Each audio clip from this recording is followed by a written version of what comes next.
स्वामी भक्तांनो, आज आपण स्वामींच्या अद्भुत चमत्काराची एक कहाणी ऐकणार आहात. एका गावामध्ये एक भिक्षुक होता.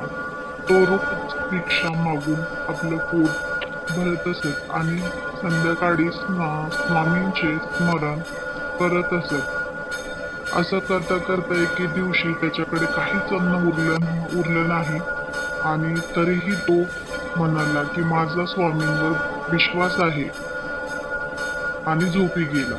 झोपी गेल्यानंतर त्याला स्वप्न पडले. स्वप्नात त्याला स्वामी म्हणाले, गावाबाहेर एक वटवृक्ष आहे, त्या वटवृक्षाखाली जा आणि तिथे सोन्याचं एक नाणं पडलेलं आहे. ते तुझं नाही आहे, ते एका विधवा बाईचं आहे. ते जाऊन तू त्या बाईला परत कर. स्वामींच्या आदेशाला परत कर. स्वामींच्या आदेशाप्रमाणेच त्या भिक्षुकने त्या वटवृक्षाखाली जाऊन तिथे त्याला सोन्याचं नाणं मिळालं आणि ते घेतलं आणि ते त्या बाईला त्याने दिलं.